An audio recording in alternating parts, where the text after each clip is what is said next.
Welcome to the voyage of the Naughty Knots. I'm going to talk about submarines this morning. I was on a submarine in the late 50s for three and a half years on the same submarine. It was a diesel electric boat. I was on the USS Cubera that was commissioned in 1945. And this was in the late 50s. And I was a young man, and I wanted adventure. I left home and hitchhiked across the country and joined the Navy, and I wanted to be in the submarines, and I wanted to be a sonarman. I wanted to listen for the destroyers, and I wanted to dive deep and run silent. I think my fascination with submarines happened because I grew up in the 40s.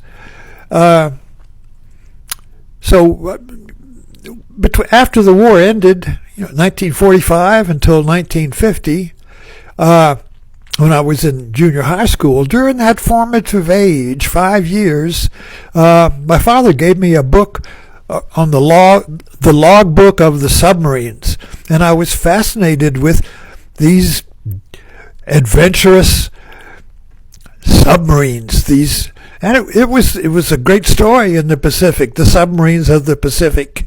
Not so much in the Atlantic because there were German submarines. Das Boot was the German submarines, but in the Pacific it was the American submarines. These lone wolves who would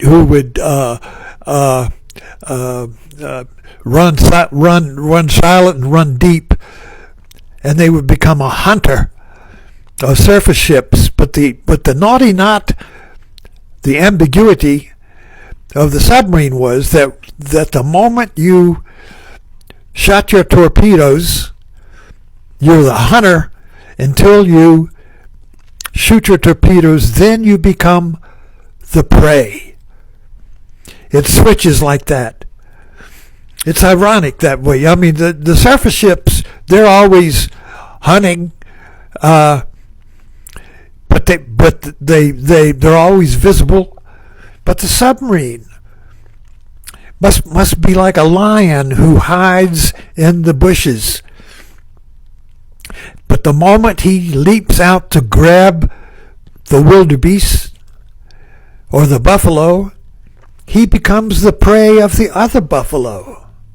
So the moment the submarine shoots its weapon, it becomes the prey, and it must hide. It must dive deep and hide. And now the destroyers, you can hear them overhead. And you can hear the pinging on the steel walls of the submarine. Ping, boop, ping, boop.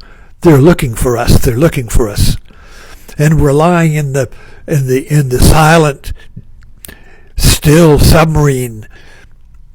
Everybody in their bunk, nobody making a noise, nobody dropping anything that might give themselves away.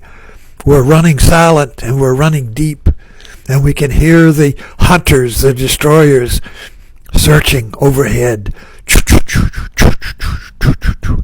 And I was on the sonar, and sonar on a submarine doesn't ping, it's all listening. And I could hear the destroyers over here and over there, and I could tell how far they were, which way they were going, coming towards, going away. And I would send the information up to the captain in the control room, and I would tell him where the destroyer was, and if the destroyer got close, of course this was in peacetime, and we would in the 50s, we were in the Cold War, but we were not at war, so we were always on war maneuvers. So the submarine was always playing war. I was in a anti-submarine fleet stationed in Norfolk with a carrier and 6 destroyers and 2 subs, and we were always playing war. We were always trying to sneak up and sink the carrier, and the destroyers would try to find us, and it was all games. but it felt real. And if the destroyer got close, they would drop small depth charges like hand grenades on you. And you might be listening. Oh, and a plane might fly over and drop a depth charge on you, and it would explode next to the sub, and it would blow your ears off. Boom. It was just a reminder of what it was like in the real war. So all the submarines I knew was war maneuvers, and but I was on the Cubera, and it was commissioned in 1945. So if you see any submarine movies, either German submarines or American submarine movies, all the submarines are the same pretty much. It was the diesel electric submarine. And it wasn't until I was on the Cubera in the late 50s, the nuclear boats were created. The first one was the Nautilus. And that came out, I think, when I was on the Cubera. But with the success of the Nautilus, the shipyards began manufacturing these nuclear boats. They just kept coming one after another. And the Cubera became a training ground for new sailors. They'd come onto the Cubera, get their silver dolphins, and where's my silver dolphins? Let me show you one. You would earn your silver dolphins, and they would go to the next nuclear boat that came out of the shipyards. But I didn't do that. For some reason I wanted to stay. I didn't want to make a career of the Navy, so I stayed on the Cubera for my Navy tour, which was 4 years. I enlisted, and then I extended 1 year because I got married and helped put my wife through college. So my Navy career was 5 years, 3.5 of which was on the USS Cubera, which is now, I think, in some in a museum somewhere. And these old subs, a city would take one and tie it up in the harbor, and you could go visit it. So I look back on my years on the Cubera, which is the name of a fish. All the submarines were named after fish until the nuclear boats came out.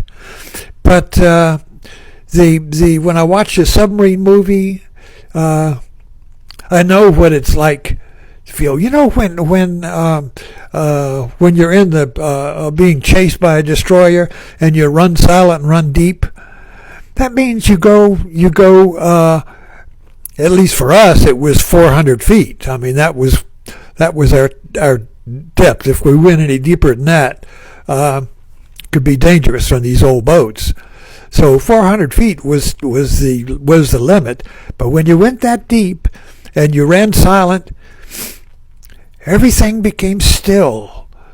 And if you stayed down long enough, the oxygen would begin to be depleted. And if you lit a cigarette, it would go out before it hit the match. Or if you lit a cigarette, it would go out before you could suck any smoke out of it. The oxygen would get so weak, and the atmosphere would get full of condensation, and water would be dripping from everything. And the air became very stale. And the boat would creak from the pressure.